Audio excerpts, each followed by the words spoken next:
Good evening.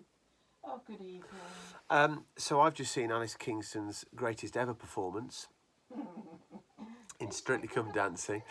I'm Team Alex, but I also like Karen. What's her name? Karen Carney. Carney. She's awesome too. So we'll vote for those, and that'll be great. Oh, we like lots of them actually. There are lots of good ones. Yes. Right. Okay. So here's my hot take for this video. Okay, this is not Strictly Come Who are.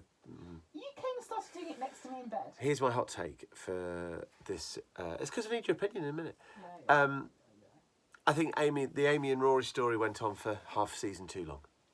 So that's my hot take. Let me explain. I feel as if that the drama, and I use that in a non-pejorative sense, Drama. of their time in the TARDIS, it's kind of overtaken some of the storytelling of late. For example, The Power of Three, which, but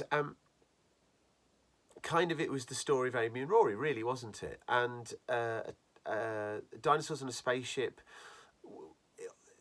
again, the inclusion of Brian, and don't get me wrong, stick Brian in every story going, it becomes more about Amy and Rory, and that's great, that's fine, apart from the fact that I think we may have found one of the outer edges of Doctor Who. Now, don't get me wrong, I want to make this absolutely clear. Matt Smith and Amy and Rory are one of the all-time TARDIS teams.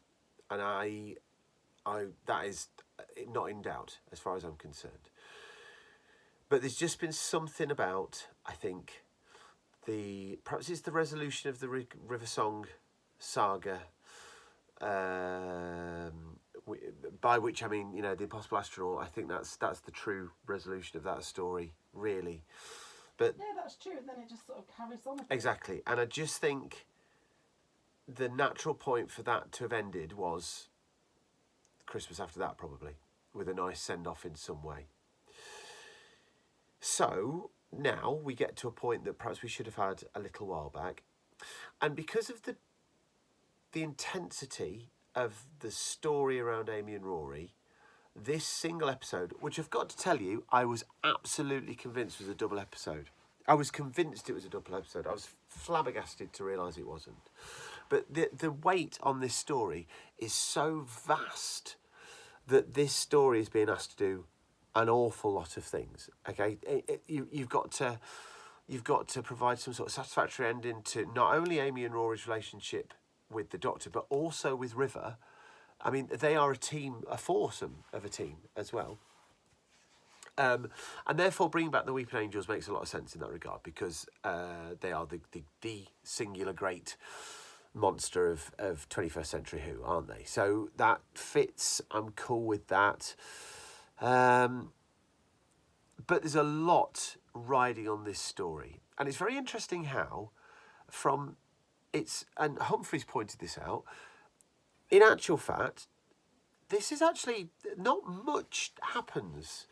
There's a concept and a lot of running around, and the image of the Statue of Liberty Weeping Angel, which doesn't really make any sense whatsoever, but that's never stopped us before, so let's go with it. But what you've got here is a four-hander, isn't it? Because once you've got past the setup, all you're dealing with is Amy, Rory, the River and Doctor, and a group of antagonists who don't talk. So, fitting, in a way, if we're going to break up this magnificent TARDIS team, construct in a way in which they can have a story where all four of them get to do the most that you can do within that setup, makes an awful lot of sense. And I think, if I'm honest, I think this goes some way to achieving that aim. And I know there are contrary views, which we shall touch upon in a moment. But I do think the pretentiousness of the story, I do think the sort of, the way that Moffat's woven in stuff, the whole timey-wimey stuff, which is always deeply satisfying, the fact that River's implicated is appropriate, and she sort of propels the story.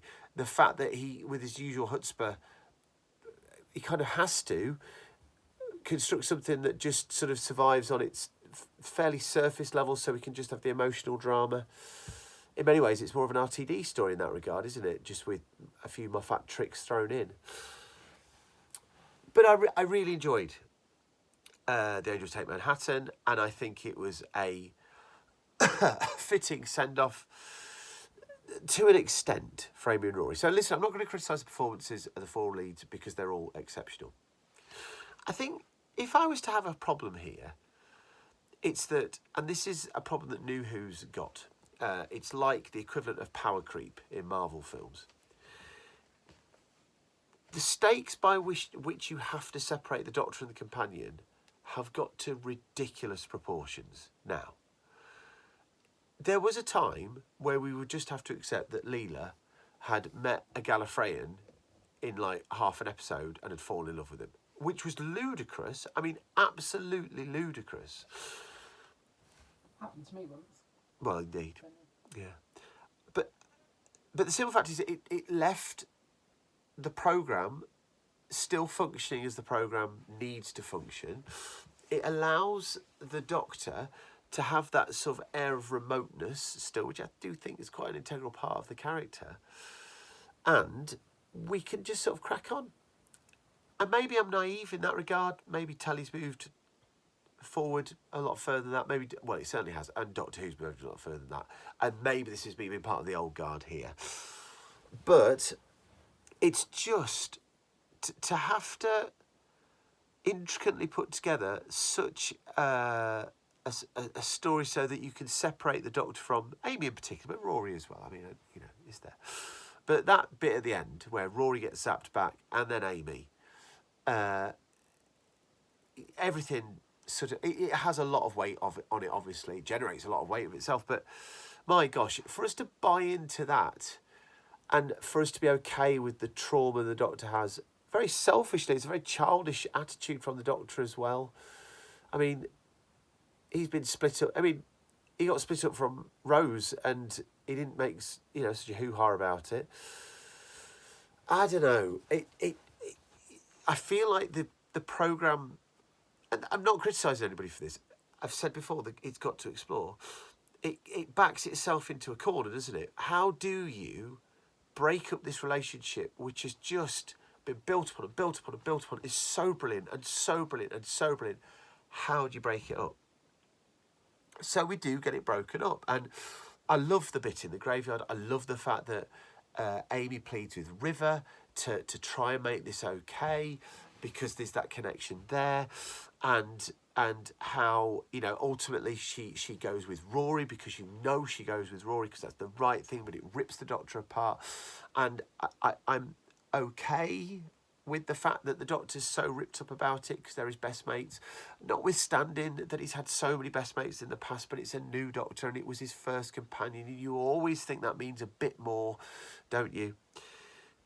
But the fundamental issue I've got with the whole of this, and once you recognise it, you can't ever view the episode in the same way again, is why doesn't he take the TARDIS to Wisconsin or Idaho or Texas and get on a train and go and visit Amy and Rory? He can't park the TARDIS in New York. Fine. Can't get the TARDIS to New York? That's absolutely fine. I've got no problem with that at all. But, you know, get a boat. Walk. This doesn't seem quite as big a deal when you recognise that, yeah, maybe they can't travel with him ever again. That's fine. I mean, it's built into the nature of the programme. There has to come a point where the companion doesn't travel with the Doctor anymore. But if he's that keen on bobbing in, just bob in. You know, write a letter. It's not quite as, I don't know. I don't mind plot holes in Doctor Who, but when you've put so much on this story to be this big resolution of something that probably should have finished 6 episodes ago, and you recognise that, just get a Model T Ford and just chunt her over and it'll be all right. There you go, job done. But I'm being picky because my faith in this era has taken a little tiny bit of a knock of late, and so I'm just trying to work out why. Anyway, now it's time for what we've all been waiting for, which is for Elizabeth Collins to explain why she told me earlier she found this episode boring. Lib. Because it was boring. Why was it boring, Lib? Well, there was no real peril for me. and I'm a bit bored of Rory and Amy. There you And go. also, I think Amy's too big for her own boots. Like, she's... We're really good. Because we're really going to enjoy the next companion then. I think she's just a bit controlling and sort of like, I know better than silly old Doctor. But actually, the Doctor is, you know, very old, very wise. And I know he's being played by a toddler, in effect. But...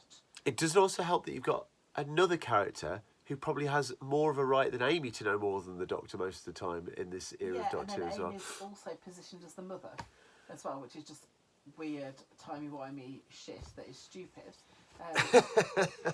But I didn't think there was any real peril as well because I love the Weeping Angels. Yeah. You know I do. Yeah, of course. But I just didn't find them... It wasn't the same level of, oh my God, that we had the first time that we met them. And they weren't quite as sinister as... Like, they didn't have any character. The battery farm idea is an interesting notion, but it is, as a shocking revelation, it doesn't quite hit home. Because how are you supposed to feel about that? And also, it doesn't quite work. It doesn't work at all, in fact. We lock you in a room. It works, yeah. We zap you back, fine, and then you die. Keep zapping him back. But they don't keep zapping him back because we saw Rory die. I thought that at the time when I was watching it. Are they just going to keep zapping? But Well, that would make sense, but they don't. Because then Rory ages and dies. Yeah, I mean, it's a shame, really. I mean, as conceptually, it's brilliant. And just for the title alone, it's brilliant. What's it called? The Angels Take Manhattan. It's a lovely title for a Doctor Who story. And the idea of the... Statue of Liberty, yeah. Weeping Angels. But just to hover there and do nothing. Yeah. And then and I hate to do this, Rory goes up to the top of the building, and the sight gag is he looks at the wrong way and then turns around and sees the Statue of Liberty. Well, the rules of the Angels say he's dead because he wasn't looking. Yeah, that's true. And it annoyed me when they were up on the top as well and they were relying on each other to push each other off. Oh, for fuck's sake. that's a bit weird. You'd be able to do it for me. Do it for yourself then. You do it for you. Fuck off. Didn't like it. Just jump together if you're going to jump together. Exactly. Yeah. I'm not as down on it as Lib, but I do think that there's just been I mean, separately, some of these stories just pop. But all together, there's just is it that they're trying to spin too many plates here? You know, in terms of character motivation and all these strands coming together and a new exploration of how a relationship and a relationship with the Doctor can work. Is that too much for the programme to bear? And if it is, fine. Because, as I've said 1,000 times, if Doctor Who doesn't explore, it finishes. So that's okay. If this doesn't quite land for me, I know it has landed for other people, and that's great. But I am very much looking forward to a new companion. I have very high hopes that the next companion is going to be amazing. Well, we'll see, won't we?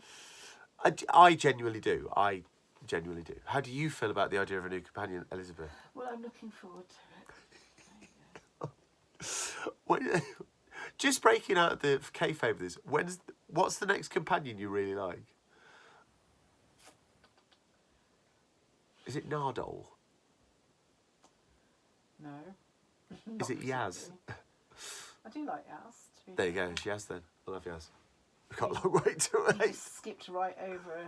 Bill? You don't like Bill. How can you not like Bill? Bill was great. Listen, I don't have to like the same things as you. Okay, we're done. That was fantastic. Yeah, we are. We're done.